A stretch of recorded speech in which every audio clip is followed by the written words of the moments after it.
desenha, escreve isso daqui. Então é uma história muito legal, com uma premissa interessante, uma arte fabulosa, assim. Uma galera aí que ninguém conhece, né, Márcio?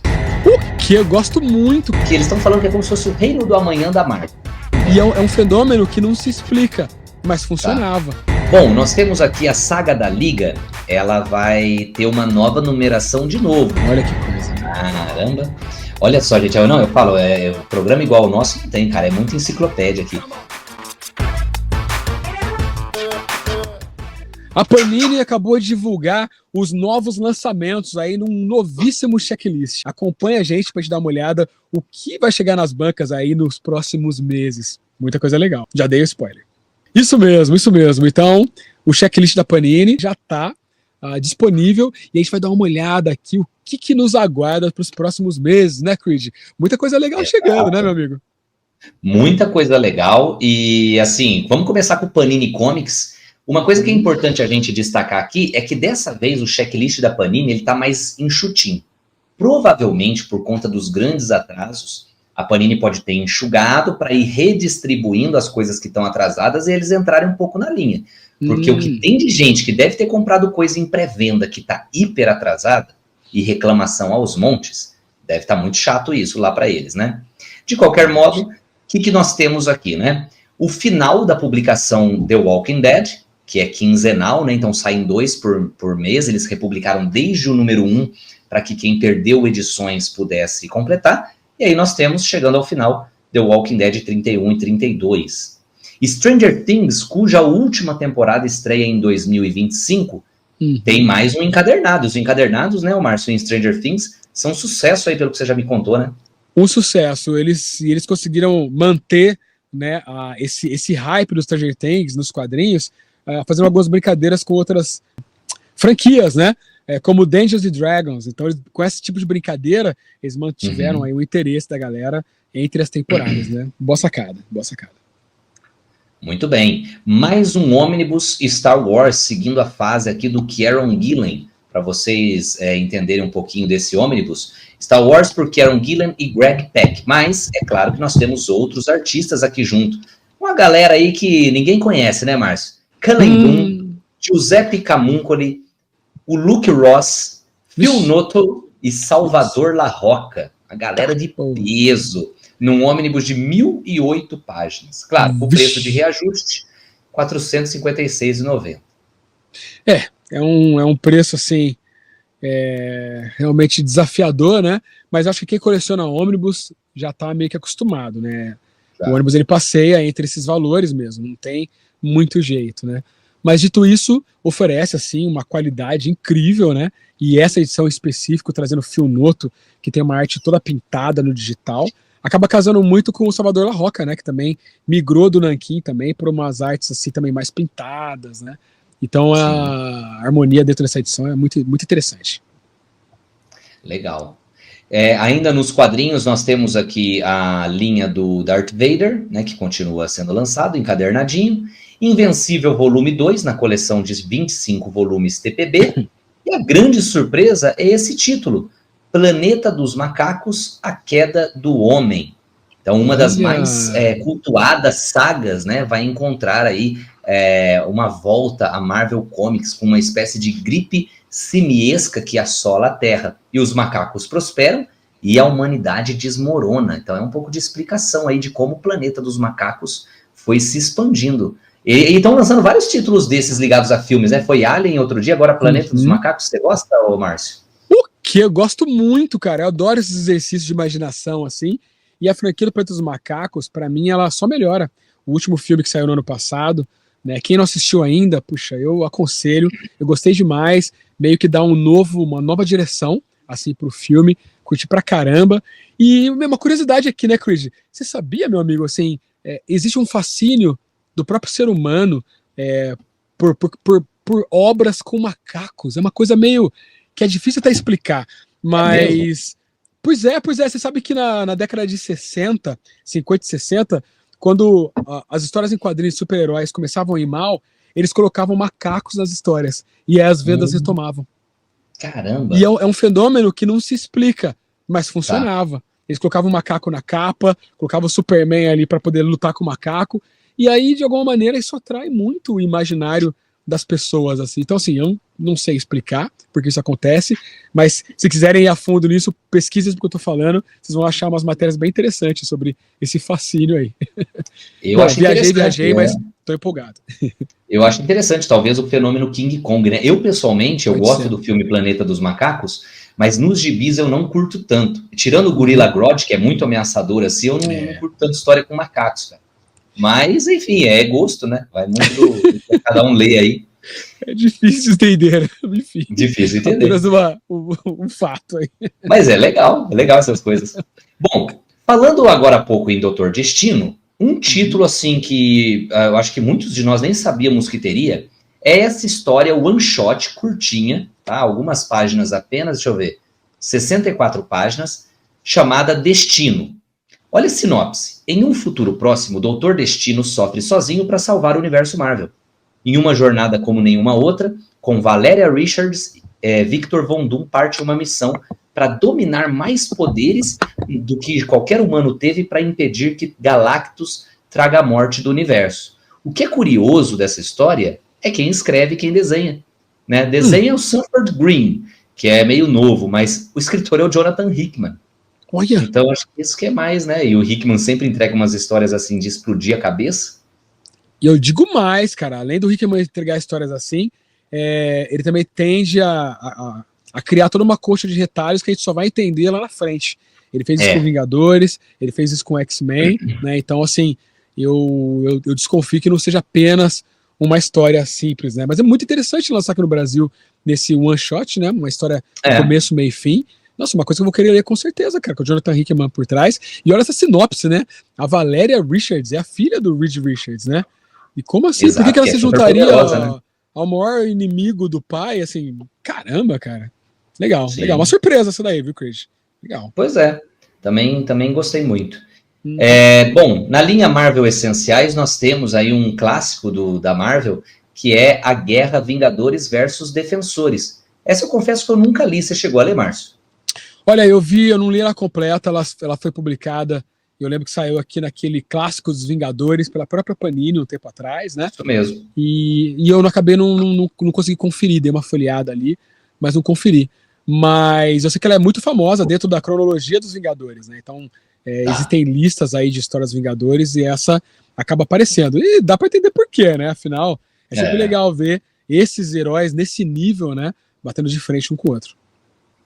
E o que é interessante também é que vem nesse selo. Acho que, se eu não me engano, saiu pela Salvat também.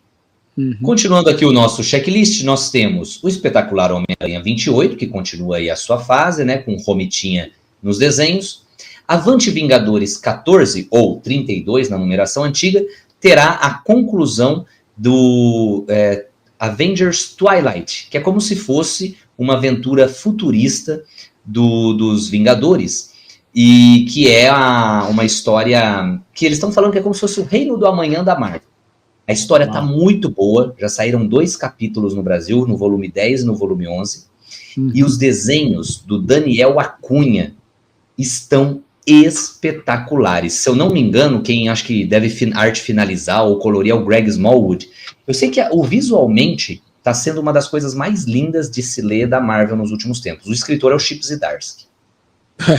Que não é fraco, né? Chip Zdarsky, Exato. que é um daqueles autores que as editoras não conseguem ignorar, né? Um dos poucos autores que tem a moral de escrever tanto para Marvel quanto para DC. Então, se para eles liberarem esses autores para passear entre as editoras, é porque esses caras valem a pena, né? Essa liberação. Exato. E olha, tem umas coisas muito legais aí por abril ainda, hein? Recentemente, a Panini, que não é boba nem nada, anunciou o relançamento de Potestade. Por quê? Porque em abril agora vem Potestade 2. Pois é, Carrie Andrews retorna ao seu personagem Homem-Aranha estilo Cavaleiro das Trevas e vem com essa premissa de uma nova história. E sabe, muita gente criticou na época, mas agora que passou o tempo, muita gente gosta da história. E olha qual que é a premissa. Quem é a nova Gata Negra? Quais tragédias e triunfos aguardam este Peter Parker mais velho e abatido? Peter não é o único que envelheceu. Espere até ver o que aconteceu com Miles Morales. Nossa, legal, hein? Parece muito legal. E você sabe, nossa, realmente, cara. Abordar o futuro do Miles, cara, eu não tinha visto nada assim até agora. Acho bem interessante, cara. É uma coisa Bem assim que legal. é uma sacada, né? Uma boa sacada. Porque vários personagens já têm o futuro aí super explorado. E o Miles eu não tinha visto ainda. Outra coisa legal, assim, o Carrie Andrews, por conta do Potestade, eu confesso que eu sou um que eu ficava meio assim com os outros lançamentos dele, né? Porque o Potestade foi assim. Eu não gostei, fiquei bem decepcionado na época, né? Durante um pouco tempo ela foi muito zoada. Como o Chris falou, o tempo acabou curando isso daí. Muitas pessoas hoje gostam. Mas depois que a Carrie Andrews lançou isso, ele entrou assim numa estrada de bons lançamentos. Aí uma das coisas mais recentes, até peguei para mostrar para a galera aqui, que me fez calar a boca assim, e mostrar que ele é sim um grande autor, é esse daqui, ó. Amazing Fantasy.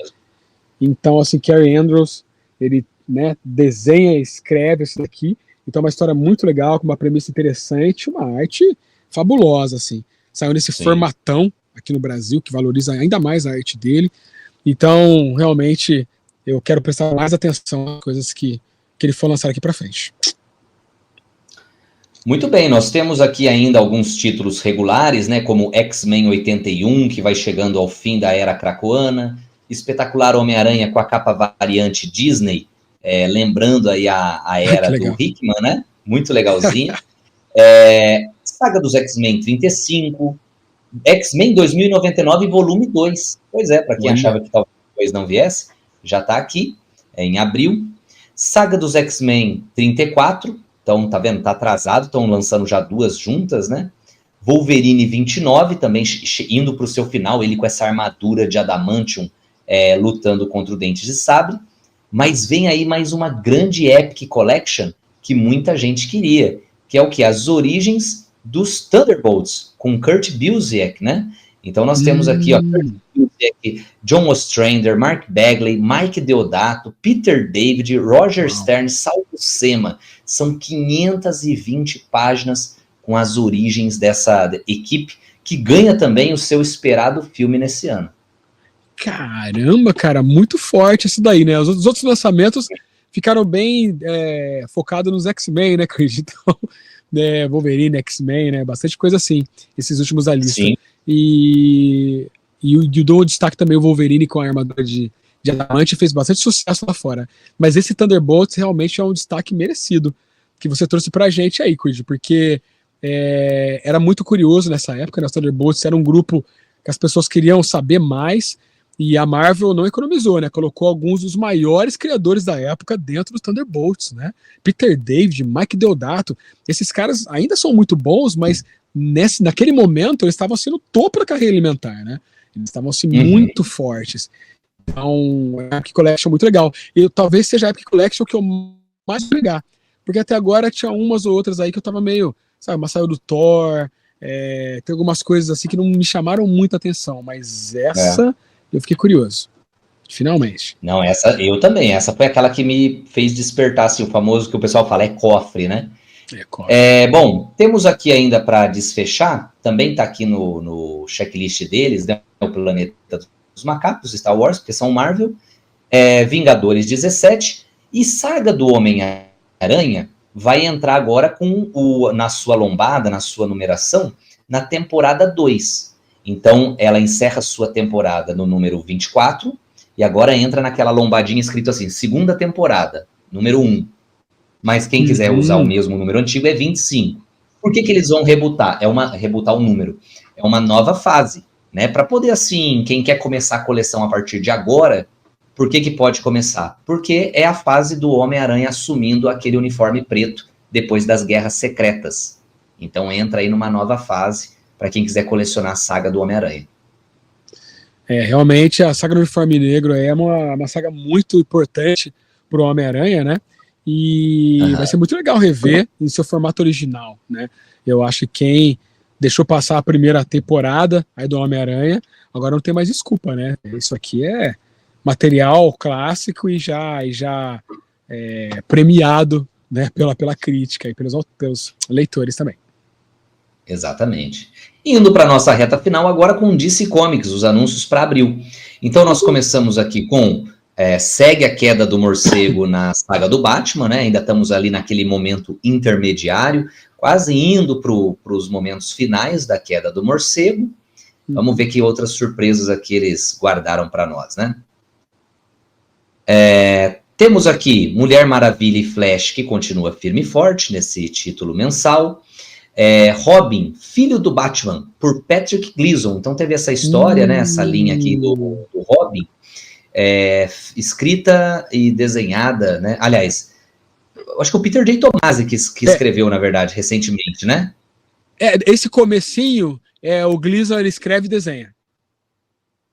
Depois o Tomasi assume a escrita. Isso, aí depois entra depois, isso mesmo. Tá.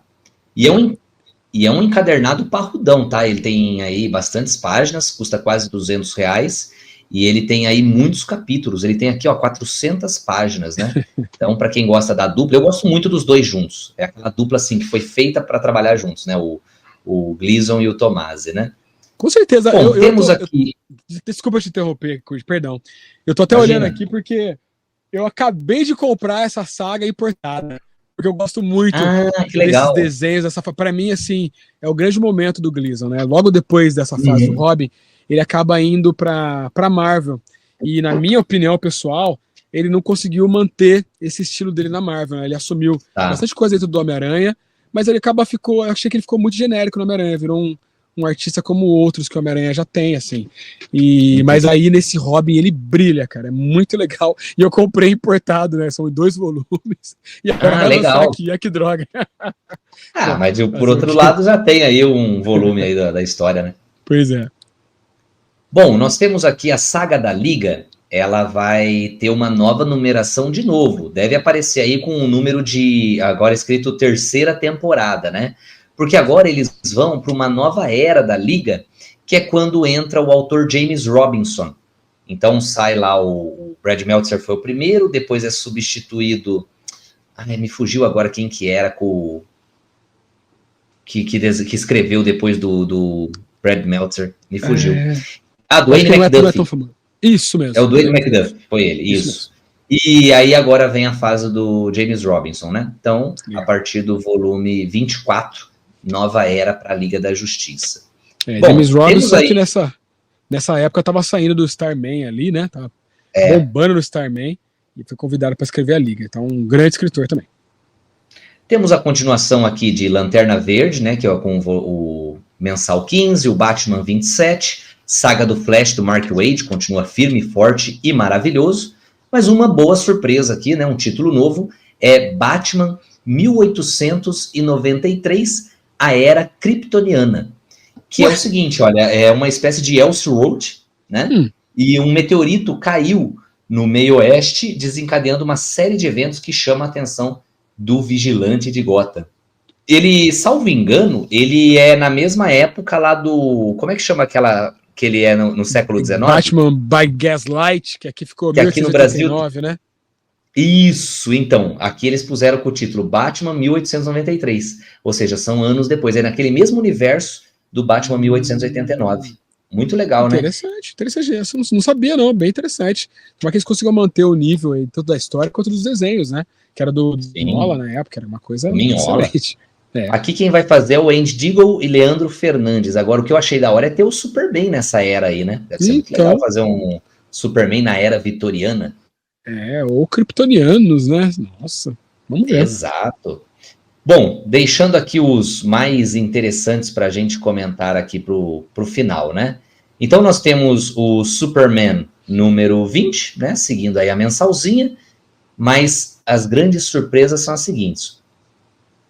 Saiu pela Eagle Moss, não é uma saga tão prestigiada, mas tem lá o seu séquito de fãs, até por causa dos artistas envolvidos, que é essa fase aqui, esse arco aqui, Mundos em Guerra. Você lembra disso, Márcio? Acho que foi anos 90, né?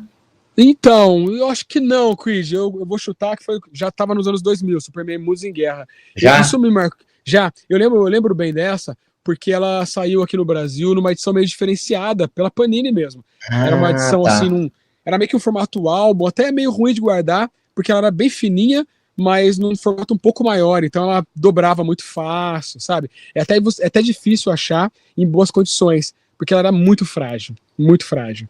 E aí saiu com uma coisa extra, assim, junto com as mensais, né?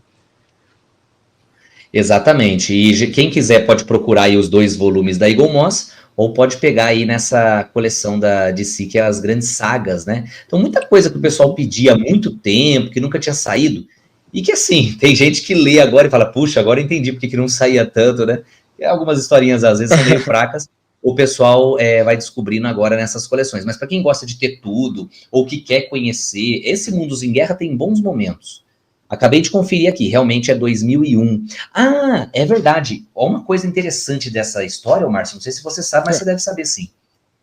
Em setembro de 2001, por volta daquela época, saiu uma história nessa coleção, antes do atentado do 11 de setembro, já tinha sido escrita e desenhada, onde o Lex Luthor, ou algum cara, eu acho que o vilão dessa saga, atacava 2 torres. Olha. Foi bem em seguida, veio o 11 de setembro de 2001, e eles tiveram que recolher as edições e fizeram uma outra coisa ali, uma outra página para cobrir aquilo lá. Isso aí foi assim, muito, porque assim, foi, entre aspas, profético de alguma forma, né? Mas assim, mesmo que fosse profético ou não, ou coincidência, claro, mas, não vamos deixar isso nas bancas, pô, ela mexeu com o país inteiro, né? Então, olha que coisa interessante desse. Então, por isso que agora que eu lembrei, realmente é 2001 isso aí. Isso que é legal aqui na Comic City, né? Porque a gente vai saindo das curiosidades, né? Você falou disso, me lembrou de uma outra também. Nessa mesma época, estavam lançando o filme do Homem-Aranha, o primeiro filme do Homem-Aranha, e o primeiro trailer era o Homem-Aranha colocando uma teia entre as 2 torres também. Que daí é um trailer que depois acabou sendo tirado. Ele segurava, não sei se pessoas ou veículos, mas entre as torres gêmeas ali. Olha que coisa, né? Caramba.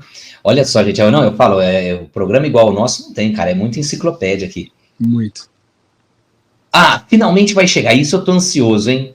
O arco Poder Absoluto. Amanda Waller, assim, de uma forma arrebatadora contra toda a Liga da Justiça, ela quer acabar com os meta-humanos de alguma forma, e esse é o arco Poder Absoluto, comandado pelo Mark Waid. Então, finalmente, a gente vai chegar a esse arco aí que muita gente está gostando lá fora. Puxa, legal. Essa realmente é uma boa notícia mesmo. Grandes criadores por trás. Poder Absoluto fez muito sucesso. Também aparece em várias listas, né? De histórias da DC. Então vai ser legal. Então, e R$22,90 vai ser uma minissérie, Creed? Você sabe? Você lembra? Eu acho que deve ser. No molde, talvez, do Caçada Sangrenta da Marvel, devem fazer os encadernadinhos com um precinho mais legal do que fazer um compiladão. Esse aí é o Marco Zero, né? O lançamento da história. Ele sabe o que deve ser isso aí? Ele deve ser estilo aqueles... Lembra quando a DC lançava assim... Universo DC Crise Final. Aquele Renascimento, que é meio que tem um compiladão de tudo que vai sair. Sim. Eu acho que deve ser meio isso, a DC retomando aquele estilo. Muito bem. Tô chutando aqui, né? Agora, o último foi uma grande surpresa, né? Em 1988, os fãs da DC tomaram uma decisão: matar Jason Todd. Mas, e se o resultado da votação fosse deixá-lo viver? O que teria sido? E aí a história agora é contada, né, por J.M. DeMatteis e desenhos de Rick Leonardi. O que me deixou intrigado, porque originalmente a história lá era do Jim Starlin. Ia ser mais legal saber o que o Jim Starlin tinha pensado, né? De qualquer forma, nós temos aí essa história, talvez até deve ter algum prefácio, alguma coisa na história, mas é uma minissérie em 4 capítulos, tá? Reunidos aqui em um só, né? Batman, Morte em Família, Robin vive. É meio que o que aconteceria ser, né? Sim. Achei interessante. O artista me chamou a atenção. Faz tempo que eu não vejo nada novo do Rick Leonardi. Para quem não lembrou dele aqui, ele é o cara que criou o Homem-Aranha 2099. Então ele tem o meu respeito, assim, a arte dele, assim, eu vou sempre olhar com muito carinho, porque foi muito legal ver o que ele desenvolveu no Homem-Aranha 2099, né? Então, vendo ele em outro título grande desse daqui, eu fico bem empolgado. Acho legal. Nesses últimos tempos a gente tá tendo uns caras assim, à volta dos que não foram, né? O Rick Leonardi nessa, Outro dia aquela história do Batman e Coringa do Mark Silvestre, né? Legal ver esses caras de volta aí. Show de bola. É isso, chegamos ao fim. O Mike me ajudou aqui, que o Homem-Aranha segura entre as Torres Gêmeas um helicóptero, na verdade. Então olha que legal. Eu lembrava que ele segurava alguma coisa, então é um helicóptero.